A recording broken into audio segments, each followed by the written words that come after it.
Bookcase and Coffee presents Buzzing About Romance, a quick shot of romance. Hey everyone, welcome to Buzzing About Romance. I am Becky, and joining me... I am Leah. Oh. I'm Leah, because I'm here. Yes. I was like, joining me for this quick shot of romance is Leah. Hi, Leah. Hi, it's Hi, me. Leah. We don't really get to do quick shots together too much. We don't. We're usually doing one with one of the contributors. And honestly, you've taken the bulk of the quick shots lately because my life was chaos for a couple months. Well, hopefully it'll slow down and we'll get things back on track because my TBR is exploding, Leah. Yeah, I know. It's a wonderful, wonderful problem to have. So I'm a little mad at you at this moment. No, you're not. You're not mad at me at all because you love these books. I spent 3 days reading 5 books. Well, really, it was like 2.5. I was going to say 3 days for 5 books. What is wrong with you? 2.5 days for these Just 5 books kidding. because it was a holiday, because I had to do like holiday things.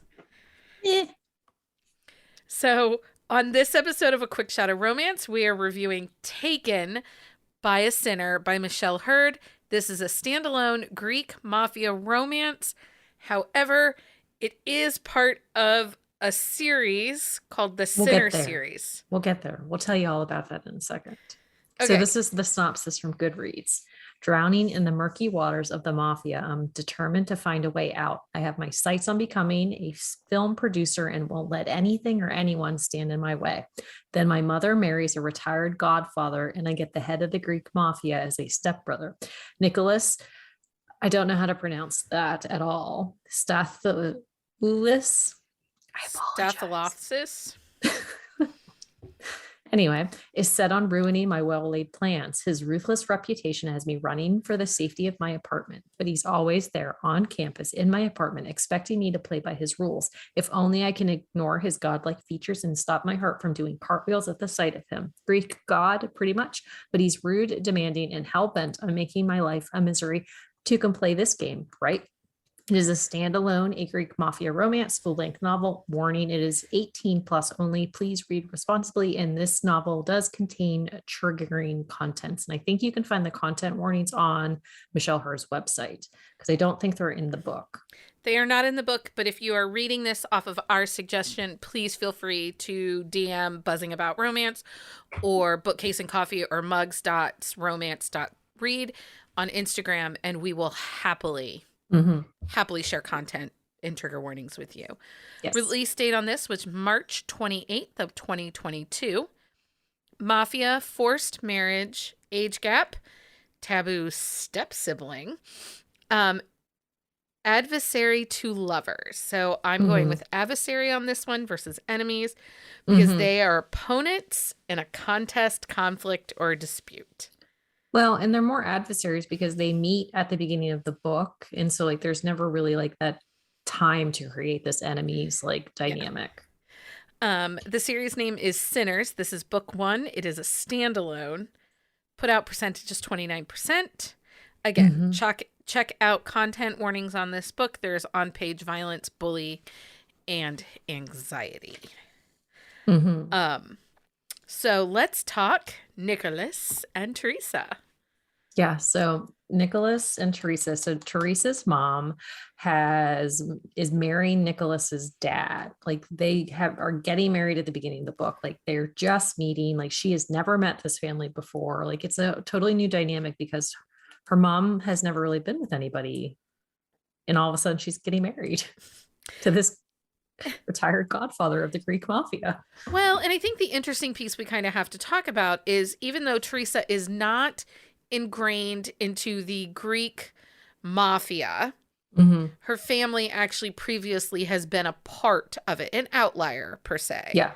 Her father was an accountant for the Greek mafia. Like he was an employee for them, and he died. And Teresa and her mother lived with his brother. Yes. But there was never this, she wasn't raised to be a mafia princess. There isn't, she isn't seeped in the mafia hierarchy. Not in that world, yeah. Yeah.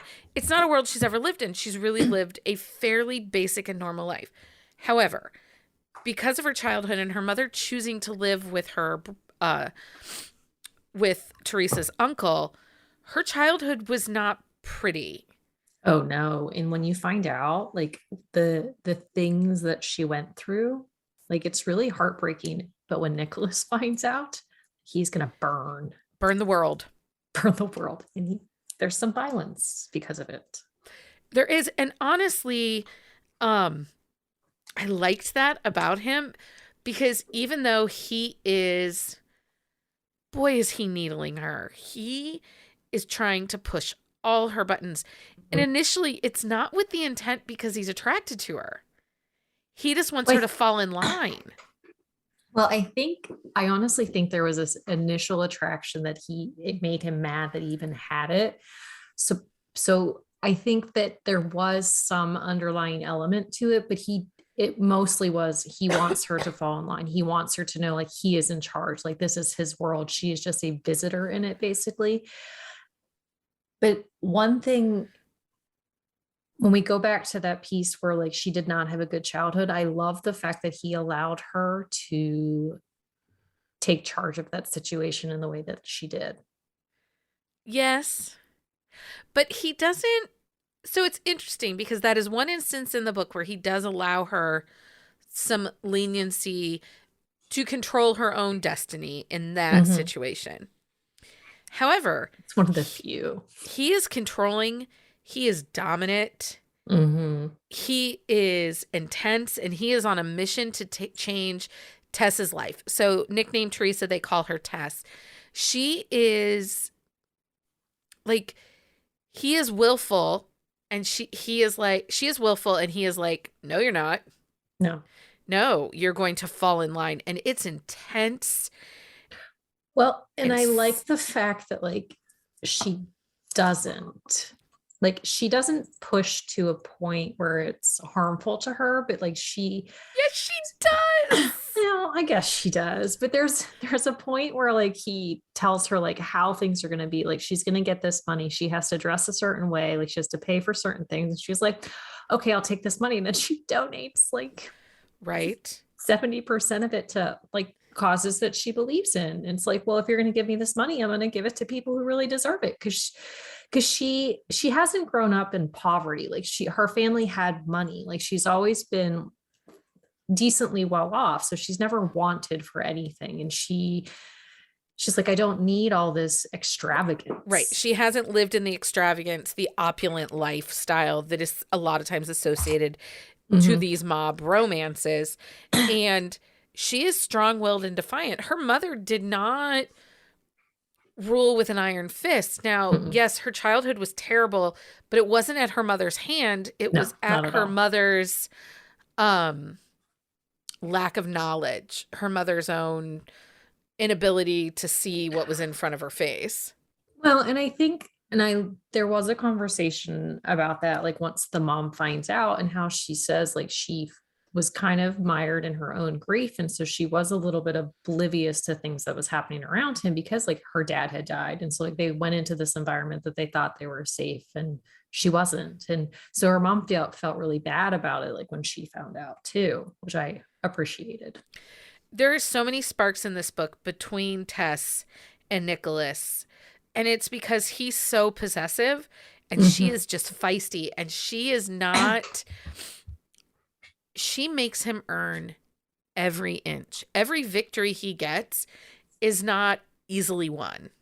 Well, and that's the thing, like she doesn't just lay down and allow him to walk all over her. Like she's very strong, and like he takes an inch and she gives like a half an inch. Like there's no like, I give you an inch, you take a mile. It's like, I'm gonna work for this inch and hopefully get the like half an inch that you're willing to give me. But there's this scene where they have to go to it's a party or a charity thing or something, and so she has been told that she has to go because that is what the family does, and she has to go shopping and get a nice dress because there's a certain expectation as part of this family. Like, and she shows up in a dress and he loses his shit. Yeah. And she's like, your sister picked this dress out. Yeah, but he loses his shit because of he doesn't like people looking at her he in this doesn't. dress. So he is the head of the Greek mafia. This plays into this whole series, Mm-hmm. is called the Sinner series, but it really is around this group called the priesthood, which Mm-hmm. is made up of 5 heads of different fractions of mafias slash families Mm-hmm. slash bravada. Yeah.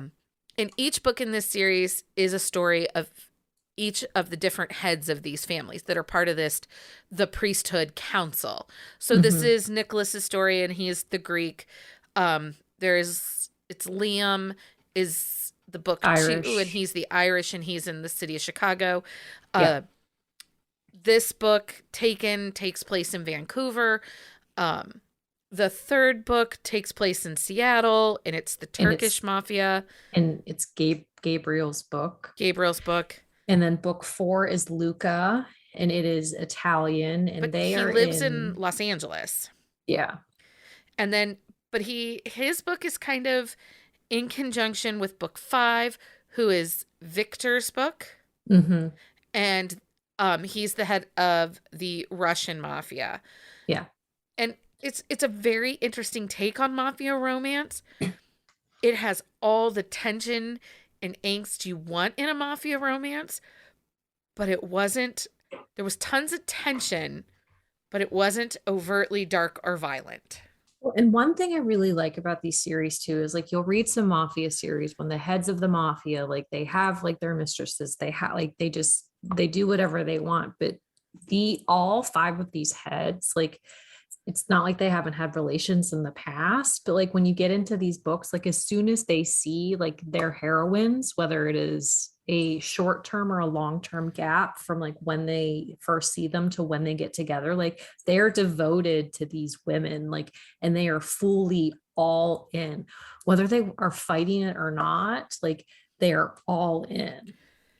They are. And one of the things that can sometimes be intense with mafia is, like you said, kind of the mistresses and the power Mhm. plays and um the overtly sexual nature of the male, while the female is this very like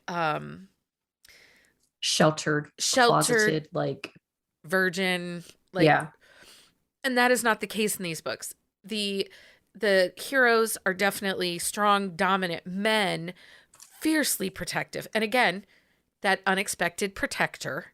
Mhm. Um, But they're heroines, whether or not they are a strong character when the book starts out, by the end of the book, like they are these strong, willful women who are not afraid to speak their mind. And that is one thing I like. Like they have like those elements where like they know where they're not supposed to go over the line because of like who their like hero is, but they're not they're not put down, they're not talked down to, like they're just as important to these heroes as like the family itself. well, and in this book in particular with Taken, there is power playing in this book. Nicholas is absolutely the man of power in this book. Like Mm-hmm. he is calling the shots. He is moving all the pieces. But it isn't unbalanced power. And what I mean by that is he allows Tess as much as he can and keep her safe to Mm-hmm. be Tess. And you see that same theme in the 4 following books. Yeah. You get the Yeah. power play of Mafia, but also Like it's not unbalanced. there is that imbalance to an extent in parts of the books because the heroines are kind of figuring out like how far they can take things and figuring out who they are in this world with their hero. And so like there is a little bit of an imbalance there, but it's more of a case of like they're coming into their own as these mafia queens. Yeah. Well, and that was a different term that Michelle Hurd uses a lot that I haven't actually heard a ton used in reference to mafia. So the princesses are these daughters of mafia families that are treated like they can do no wrong. Every whim of theirs is given to them. Mm-hmm. There's money aplenty. And then once a woman marries the head of a family, they then give her the term of a queen. Yeah. And that is that you should be given respect, but you have power. And in these books, all of these women are queens before they marry. Mm-hmm. Before they're in that relationship, in their own rights, in their own worlds, they are ruling and demanding authority from the people around them. Mm-hmm. Except book 3, she doesn't really have any authority going into it, but she does at the same time. But she does that book. So there are 5 books in this series. Leah and I have now read all 5 books. And when I say to You're you, welcome, Becky. You're welcome. read them all, I mean it. Just read them.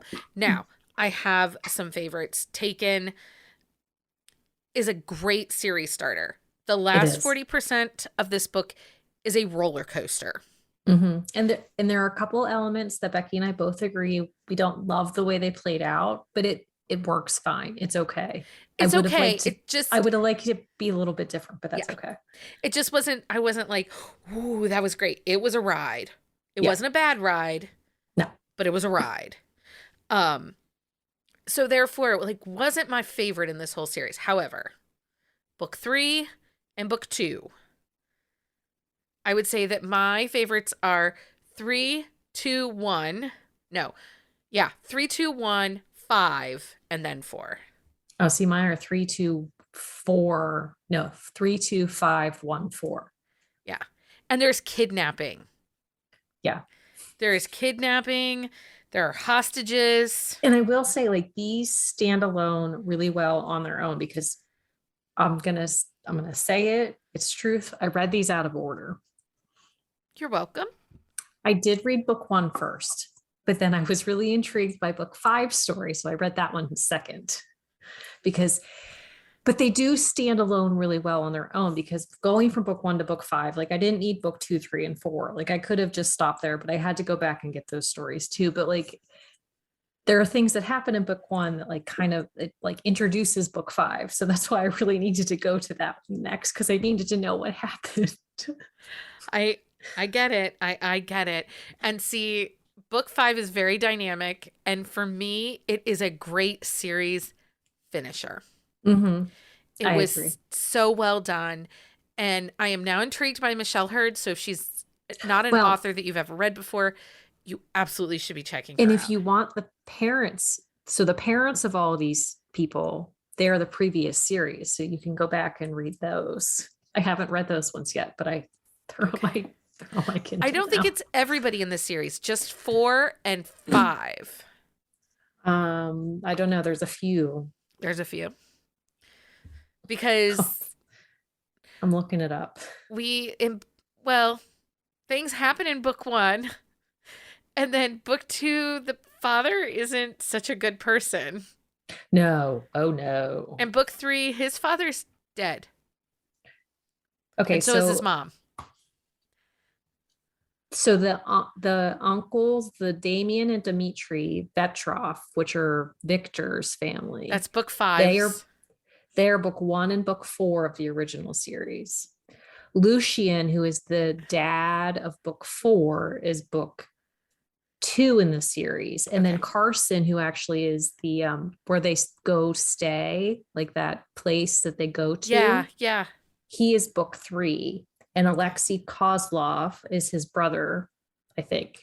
And he is book 5. So there's some tie-in to places that they end up in book 1 in this story. So we get 3 of like the OGs. I will tell you though, this book stands on its own.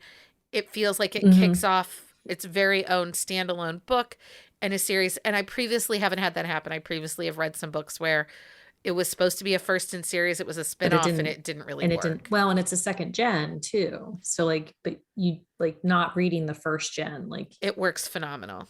Yeah. And I hadn't read the first gen of this series. So anyway, if you have a book you think we should read for a quick shot of romance, send us an email to thebees@bookcaseandcoffee.com. Leah, this was delightful to talk about Taken by a Sinner with you. It was delightful. You're welcome for recommending it. Thanks.